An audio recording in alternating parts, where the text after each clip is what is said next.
So there's one tyre compound in this game which doesn't really get used because it is made for one specific thing. And we all know this as the drag racing tyre compound. Now, the issue with the drag racing tyre, like I said, is that it's only made for one thing. That's for drag racing. And well, what the drag racing tyre does, it gives you massive amounts of grip to go in a straight line, but you have no front end turning grip and your tyres die instantly. So, this brought up a good challenge. You could build the best car to go around a track using drag tyres. Because why not? We could build any car we wanted under the rules that it had to be up to A class when it's built up, and it had to have drag tyres, obviously, otherwise the challenge wouldn't go ahead. And well, I did this with a good YouTube friend of mine called That Car Guy 458. That Car Guy 458 did choose a 4-wheel drive R32 GTR. I, on the other hand, went for a rear-wheel drive, very lightweight R380. We both went for the same brand. For no choice, we never said we had to go for Nissan. We just went to the same brand, and that was very close to D. Because I was going to pick a 4-wheel drive car, because there is a couple of things you can do here. But as you can see, we have gone pretty different ways. He's got all-wheel drive. I'm very light rear-wheel drive track car, basically. And now, as you can see, I have fallen behind a little bit, but this R380 has immense acceleration. It's like a 9.7 acceleration. It just flies. I didn't mean for that to happen. Obviously, the drag tyres are going to help out with acceleration a lot. And like I said, I'm just reeling in the R32 GTR like it is nothing.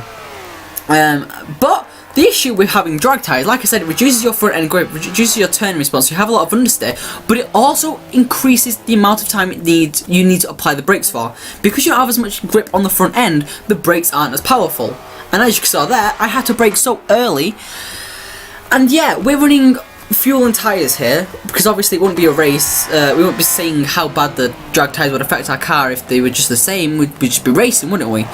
But we're getting tyre deg as we're going around here.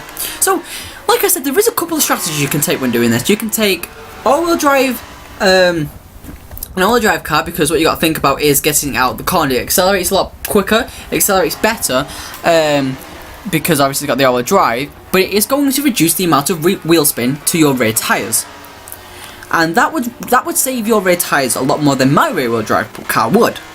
But the issue with a 4-wheel drive car is when when the front wheels are also trying to do the power and turning, your front tyres are going to get a lot more deg, because, you know, they're being asked to do a lot more. Whereas my very light car, my thought process was, I wasn't ready to go for an all-wheel drive car, but I thought they were a bit too heavy. What my thought process was if I go for a lightness, it's going to be less heavy on the wheels, and so it's going to need less turn response and less power to get the acceleration and get it to be a good track car. Which means I don't need as much power, I'm not going to spin the wheels up as much, and I'm not going to need to turn in as much and rip the tyres to shreds. So, this was a very good battle, because both these, we both thought of these exact strategies, the same strategies each, but we both went with the opposite one, and we had no idea what it was going to bring. And when we did this, we was like, oh my god, I was going to do what you did, and Quinn said, oh, I was going to do what you did as well. So we completely crossed strategies by accident. But we're coming to the end of the first race now. We came to Bathurst because it's obviously got this long straight, which we can get the acceleration from the drag tyres and show you. They do really accelerate really fast. And we have the twisty turning sections. We come to the end of this with about 50% tyre wear, and we come to the final corners now. And, you know, I've won this, so up to now the lightweight has won over the all-wheel drive. But what we had learned is that deg really gets, when I refer to deg, because I watched a lot of the F1, so I just refer to it, degradation, I can't say that word. When your tyres degrade, there's a word for it, but we just refer to it as deg because it's easier and I can actually say that word. But yeah, the deg didn't get to my, my car as much. So we thought, okay, we've been to a circuit which has a good lot of speed, and that might have taken advantage for my Nissan because it could accelerate very quickly to a pretty high top speed. I'm only running about 200 horsepower, but I weigh like 1,000 pounds. The power to weight ratio was incredible. So we thought we'd come to a more handling circuit this time. We came to Lime Rock and we did the full circuit. And well, the 4-wheel drive car obviously got the better launch. And it could keep ahead. It was a little bit better handling than my car was because, you know, I'm a rear-wheel drive track car and I'm on drag tyres. It did have a better turning response than I did. It did have a better, well, it didn't have any oversteer compared to what I had. And so it got ahead and it stayed ahead for a good couple of laps. Now I'm not going to show you the whole race because it's just me trying to push and push and push and attack this Nissan, and we didn't really get anywhere. It's a little bit boring to watch.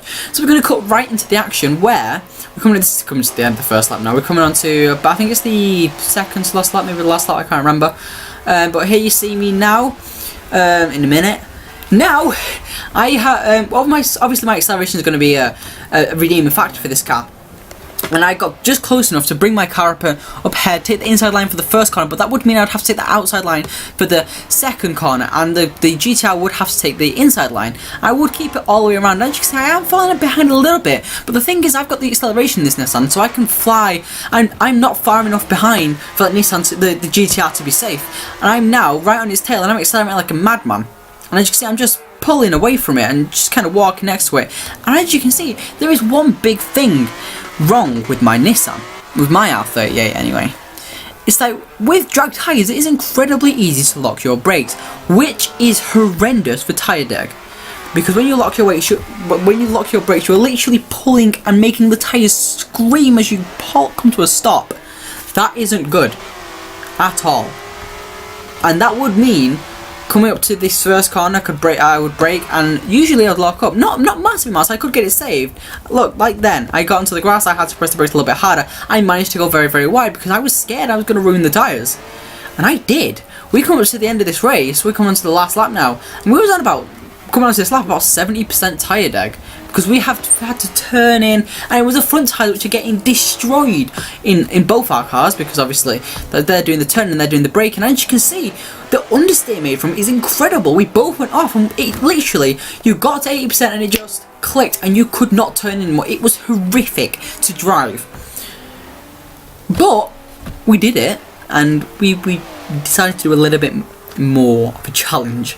So you see, we come around to like the top of the hill now, and we've got to come down the hill to the final corner. We both are going wide because we weren't used to this amount of understeer. Yes, we were used to a little bit amount of understeer, but not as much as what we got. And I saw the Nissan, and when you're in the R38 behind, you're trying to push your car a little bit extra because you're a racer. You want to get this car to get ahead of the other car. And when you push it a little bit too much, it just dies. The GTR would take first on the second race, and so we thought the best thing to do was to do 2 laps of the Nordschleife. Yep, 2 laps. We come to the end of the Lime Rock race with 80% tyre deg, okay? And coming up to the end of Lime Rock is the equivalent to coming on to your second lap of Nordschleife. So, what could possibly go wrong?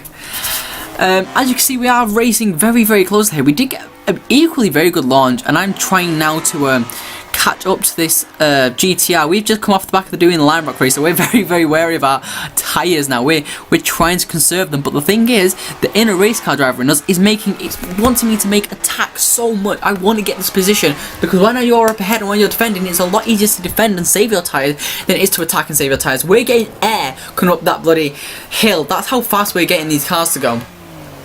And like, honestly, the GTR does get a little bit sideways, which does leave my R380 to be able to get a little bit of a pull on him. And as you can see, I saw an R380 attack. I hopped the curb and launched my car up over that curb and got the position. And this would be for a good chunk of the race, just us changing positions because we made mistakes. We would go out a bit wide and would just be swapping positions. And the thing is, it wasn't very interesting because it was just changing positions over and would get them back, and it wasn't like a war. It was just us making mistakes, and therefore the other person would get the position. So I'm going to cut a good chunk of it out. We're on I think it's the second lap now, and as you can see, I am still in first place. I might be on the first lap actually, I'm not entirely sure. I don't know the Nürburgring too well, but it's okay. You see, I'm still in first place though, and as you can definitely see, we are both struggling. Yes, this is the second lap, I've seen that sign before. We are both struggling massively from tyre degradation. Yeah, we're both on about 80% tyre deg. We've got 3/4 of a Nürburgring lap to go. That isn't good. I made a mistake and the GTR did get through. Here we are on that straight again. And we were both much wary because we noticed our tyres were going. We was like, okay, the brakes are going to get worse, the turning's going to get worse. We didn't tell the other person, obviously, because that would be giving away our tactics. We wanted them to make mistakes so we could get the positions. But anyway, you see my R38, it looks very, very good. I love the look of the R38, I'm not going to lie. But here we go, I'm going to take a little bit of dive, and I would go on the grass, I would lock up the brakes, and that would not help my tyre deck at all, because it would rip them to shreds. Now we're coming again to another high braking zone, and the brakes, you can just see already there, the braking zones are getting much longer, because the front tyres cannot deal with it anymore, they don't have the grip to deal with it anymore. And it would literally just be me pushing this car so hard to try and get a position on this GTR, and as you can see, I'm so close now. I'm pulling up alongside, but then disaster strikes, and you hit a wall, you ping pong off another wall, and you just lost the position completely. And it took me a while to get back facing off against GTR. And by the time we got here, we were suffering from 100% front tire damage. We were doing 20 miles an hour, not even that around some of these corners, because it was just horrific how hard it was to drive these things. Like, genuinely, we just couldn't do it. Like, you think I'm going faster, I'm doing about 30 miles an hour going around that, and I still managed to lose it. As you see, I do manage to get it cut in just before the GTR comes and cuts on the track, so I do get the position as he goes a bit wide. The advantage of being behind is you can see where the person up ahead brakes, and if you see they're going a little bit, you're thinking they're going to go off the track, you can brake a little bit earlier. And you can obviously just analyze what they're doing and take advantage from it. As you can see, I just took a really crap line there, but the GTR followed me around. I did manage to get turned in. I was using handbrake, I was using clutch kicking it, I was doing anything I could to get this thing to turn in. And then that would happen. I would lose the position. I'd lose so much time on that GTR because it was much better over the grass. But the grass was my hidden friend, in a way. And you see, I got too far on the brakes. GTR analysed that, he could brake a little bit earlier and, well, get the position on me. We're now accelerating again, side by side, but we're way too scared. We're going into the carousel and I would just go too heavy on the brakes, too deep on the brakes, and I would completely and utterly just ruin the carousel. And, yeah, I'd just go too wide. But yeah, we'll come on to a kind of next part of this race actually, and we're now suffering from 100% front tyres. I was suffering from about 80% rears because I was obviously revving the absolute crap out of this engine to get it to spin its wheels up so I can get it turned in. And this is when I discovered my keen friend the grass. So it was here which I discovered if I go on the grass and I spin the wheels, my turning response would be incredible. And this would be a thing that I did not tell my friend Quinn, because I wasn't going to give him my tactic away. So, here we go.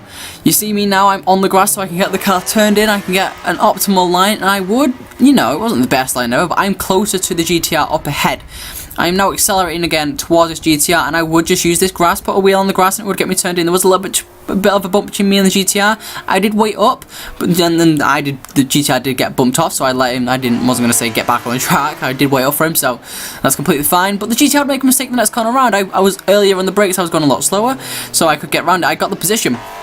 And we're now battling these cars more than we're battling ourselves to get around this bloody Nordschleife circuit. We're coming down this long downhill. This gains us a lot more speed, which isn't good into this braking zone, and we both follow each other, but the R38 can get turned a little bit more, and the acceleration thing is phenomenal, so it's not really a bad thing. I curb hop that a lot, but not like so I cut the corner. It actually the GTR caught up a lot more than I made any time on that, and I would go wide coming into this corner as well. And you know, I saw then, I was like, just rev the balls of this engine, get the wheel spinning, and I would get it turned in. Here we are though, again, accelerating and braking and doing 15, 14, 13, 12 miles an hour around some of these corners because the car just can't do it. And it's very much a struggle. And you just wait for the first person ahead to make a mistake, but then because you're trying to attack them, you would make a mistake as well. And this is where I was just there like, do you know what, I'm just going to stay on the grass because I can get my car turned in here. And that really worked. The GTR made a mistake. And I got a good run coming onto this back straight here now. And this would lead, because we find very close to on the back straight, I could get the acceleration, I would end up winning the race. So as we found out, if you want to do a race for whatever reason on drag tyres, what you need is a lightweight track-based rear-wheel drive car and some grass. But yeah, if you've enjoyed this video guys, make sure you leave a like and subscribe for more challenges like this in the future. This was a lot of fun to record. It was stressful, but me and that Car Guy 458, whose channel will be linked down in the description, thank you for helping me out with this video so much. We had so much fun while doing it, and we were just having a laugh. It took us so long to do the second lap of the Norwich Life. We just messed about. It was great. But yeah, anyway guys, I hope you guys are having a good day, and that's it from me, Hyper, signing out.